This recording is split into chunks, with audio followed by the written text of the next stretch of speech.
अस्सलाम वालेकुम एवरीवन, आप देख रहे हैं इसाक अकेडमी का ऑफिशियल यूट्यूब चैनल और मैं हूं ज़ैन हैदर। सबसे पहली मेरी स्टूडेंट से ये दरख्वास्त है कि मैं आपको जितनी भी ख़बरें देता हूं वो आम यूट्यूबर्स की तरह नहीं देता। यूट्यूबिंग मेरा पेशा नहीं है। मैंने ये चैनल सिर्फ़ और सिर्फ तलबा के लिए बनाया ताकि तालिब इल्मों को जो मसाइल हैं, जिन कन्फ्यूजन्स का वो शिकार हैं, वो उनकी दूर हो सके। मैं इसाक अकेडमी का एडमिनिस्ट्रेटर भी हूँ। इस चैनल को इसाक अकेडमी के स्टूडेंट्स भी देखते हैं और इसाक अकेडमी के स्टूडेंट्स लास्ट 6-7 ईयर्स से पोजीशंस लेते रहे हैं, ज़बरदस्त स्कॉलरशिप्स जीतते रहे। तो ये सवाल ही पैदा नहीं होता कि मैं आपको कोई फेक न्यूज़ दूँ या आपको कन्फ्यूजन्स का शिकार करूँ। इस वीडियो को ज़रूर आखिर तक देखिएगा। जब आप आखिर तक वीडियो को नहीं देखते फिर आप कन्फ्यूजन्स का शिकार होते हैं, और जब कन्फ्यूजन्स होती हैं फिर आप कभी उस चैनल की तरफ दौड़ते हैं, कभी उस चैनल की तरफ दौड़ते हैं, और वो सब यूट्यूबर्स माजरत के साथ आपको बेवकूफ़ बनाते हैं जस्ट अपनी रेटिंग के लिए। तो ऐसा यहाँ पर कुछ होने वाला नहीं है, क्योंकि मैं ये सिर्फ़ और सिर्फ एक, आप ऐसे समझ लें कि जैसे मैं एक नेकी करते हुए आप सब स्टूडेंट्स के लिए, आपको कन्फ्यूजन से बचाने के लिए कर रहा हूँ। तो सबसे पहले ये क्वेश्चन स्टूडेंट्स बार बार पूछ रहे हैं कि डेट शीट की क्या अपडेट है। अभी रिसेंटली IBCC का इजलास हुआ। मैं आपको अलग अलग अपडेट देना चाह रहा हूँ कि हर क्लास की अलग अलग अपडेट क्या है। तो एंड तक ज़रूर वीडियो देखिएगा ताकि आपको बिल्कुल कोई कन्फ्यूजन ना हो। जब आप बार बार स्किप करते हैं वीडियो, बीच में कोई इंपॉर्टेंट हिस्सा छोड़ देते हैं, तो आपको बात समझ नहीं आती, फिर आप बार बार कमेंट्स में पूछते हैं। तो सबसे पहले मैं पंजाब बोर्ड्स की बात करता हूँ। IBCC का जब इजलास हुआ तो पंजाब बोर्ड्स ने कहीं भी जिक्र नहीं किया कि वो MCQs बेस्ड पेपर होगा। ये तजवीज़ सिंध बोर्ड ने दी। तो अगर ये मंजूर होती भी है तो वो सिंध के लिए होगी। अभी तक पंजाब बोर्ड्स, जिसमें गुजरांवाला, लाहौर बोर्ड, रावलपिंडी बोर्ड, ये सारे बोर्ड्स आ जाते हैं, रहीम यार खान वगैरह, इसमें से किसी ने ऐसी कोई तजवीज़ पेश नहीं की कि MCQs बेस्ड पेपर हो। तो सबसे पहले तो इस कन्फ्यूजन को दूर कर लें पंजाब बोर्ड वाले कि आपके MCQs बेस्ड पेपर अभी तक जो अपडेट है वो नहीं होंगे। अब सवाल आता है पेपर्स कब होंगे। तो 9th की जब मैं बात करूं तो 2 सजेशंस आ रही हैं। एक तो ये कि 9th को प्रमोट कर दिया जाए, जिसके बहुत कम चांसेस लग रहे हैं। समझ लें कि आप 2% चांसेस हैं, क्योंकि बहुत ही कम लोगों ने IBCC की मीटिंग में सजेस्ट किया कि 9th को प्रमोट कर दिया। उसकी वजह यह है कि 2 पेपर्स ऑलरेडी 9th के हो चुके हैं। दूसरी बड़ी वजह यह है कि जिनकी 9th की सप्ली आई हुई है वो लोग क्या करेंगे, उनको किस बेसिस पे पास किया जाएगा। जो लोग 9th क्लास को इम्प्रूव कर रहे हैं उन लोगों का क्या बनेगा। तो लिहाजा एक बोर्ड के लिए आसान सूरत हाल नहीं है। फिर मैं फ़ौरन देखता हूँ कि लोग कंपैरिजन शुरू कर देते हैं और मुझसे सवाल करते हैं कि देखें जी, पूरी दुनिया में पेपर कैंसिल हो गए। मेरे प्यारे तलबा, कहीं भी पेपर्स कैंसिल नहीं हुए। पूरी दुनिया, आप जब स्पेशली मिसाल देता है यूरोप की, पहले तो मुझे हैरानगी होती है कि आप फ़ौरन पाकिस्तान को 1 मिनट में यूरोप से कंपेयर करना शुरू कर देते। वो कौन सी दुनिया है जहाँ पे 200 साल से पार्लियामेंट्री सिस्टम चल रहा है। आप हमारे मुल्क से कंपेयर कर रहे होते हैं जहाँ पे हमें ये नहीं पता कि अगले दिन हुकूमत रहेगी कि नहीं रहेगी। कभी पार्लियामेंट्री सिस्टम है, कभी प्रेसिडेंशियल सिस्टम है। तो काइंडली उस फॉर्म ऑफ गवर्नमेंट को हमारे साथ कंपेयर ना करें। यहाँ पे तो हर रोज़ सूरत हाल बदलती है। यहाँ पे कुछ पता नहीं होता अगले दिन क्या होगा, क्योंकि हमने कभी लॉन्ग टर्म पॉलिसीज़ बनाई नहीं। और इसी वजह से मैं आपके साथ इज़हार यकजहती करता हूँ। मैं जानता हूँ आप कितनी प्रॉब्लम में हैं। इसी वजह से मैं आपको सपोर्ट करने के लिए, आपकी प्रॉब्लम्स हल करने के लिए, आपकी कन्फ्यूजन दूर करने के लिए वीडियो बना रहा हूँ। तो प्लीज़ इसको पूरी तरह से ज़रूर देखिएगा। तो IBCC की मीटिंग में जो उन्होंने बेसिकली सोचा कि या तो जून के मिड में या जून के एंड पे या सबसे लेट जुलाई के फर्स्ट वीक तक पेपर वो 9th के लेंगे। अगर वो ना ले सके फिर वो दूसरी ऑप्शन पे गौर करेंगे कि क्या उन्होंने MCQs बेस्ड लेने हैं या उन्होंने प्रमोट करना है। प्रमोट करना है तो किस बेसिस पे करना है। ये नेक्स्ट मीटिंग उनकी होनी है जो आइंदा 2 हफ्ते बाद होगी, और वो फाइनल डिसीजन लेंगे। यानी अन करीब 2 वीक्स तक वो डिसाइड कर लेंगे कि वो फाइनली क्या करना चाह रहे हैं। अब आते हैं 10th क्लास पे। एक बात बिल्कुल क्लैरिटी से बता दूं, 10th क्लास के पेपर्स हो चुके हैं, उनके प्रैक्टिकल्स किसी सूरत भी नहीं होंगे।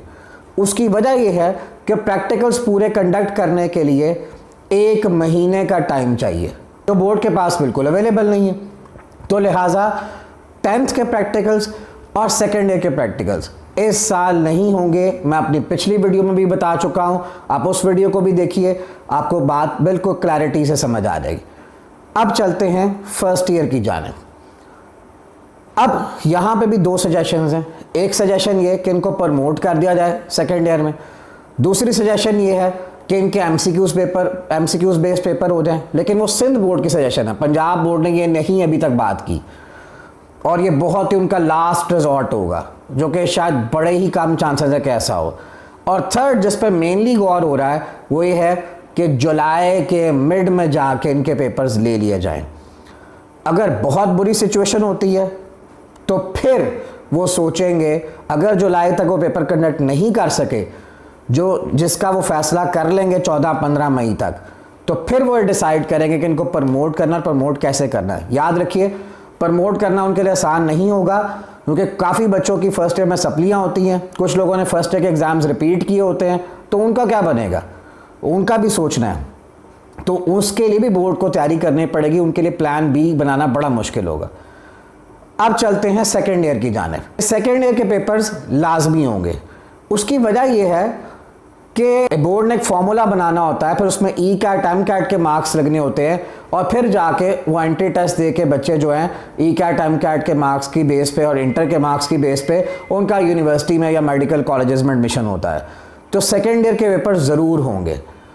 अब उसके लिए बोर्ड ने सोचा हुआ है कि वो भी जून के एंड पे या जुलाई के फर्स्ट वीक में वो किसी तरह से कंडक्ट करा ले, और अगर समहाउ जुलाई के एंड तक वो नहीं कंडक्ट करा पाते तो देन वो सोचेंगे कि फर्स्ट ईयर की बेसिस पे प्रमोट करें। लेकिन वो भी उनके लिए काफ़ी मुश्किल होगा डिसाइड करना। उसकी वजह ये है कि बेसिकली बहुत सारे बच्चों की सेकेंड ईयर में सप्लियाँ होती हैं, रिपीटर्स होते हैं, तो उनका क्या बनेगा। अब आ जाते हैं एम कैट और ई कैट के स्टूडेंट्स के बारे में कि उनके बारे में क्या पोजीशन है। याद रखिए, एम कैट और ई कैट लाजमी होगा। उसकी बहुत सारी रीजंस हैं। इस बताने से पहले मैं ये फिर क्लियर कर दूं, वीडियो पूरी देखिएगा ताकि आपको बात आराम से पूरी समझ आए और आपके कज़न्स, आपके कोलीग्स या आपको जिसको प्रॉब्लम है वो उसकी कन्फ्यूजन दूर हो जाए। तो वापस चलते हैं। अब सवाल यह, एम कैट और ई कैट क्यों लाजमी होगा। देखिए, जब मैं आपको खबर देता हूँ तो वो खबर मैं इसलिए नहीं दे रहा होता कि मेरी राय है।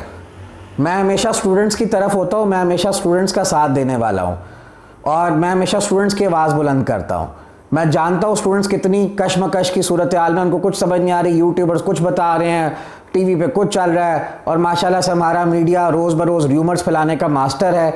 और अभी रिसेंटली हामिद मीर साहब ने भी कहा, तो खैर मैं किसी पे कमेंट नहीं करना चाहता, लेकिन हमें सबको पता है कि मीडिया कितना सच बोलता है और कितना झूठ बोलता है, सबकी रेटिंग्स की दौड़ है।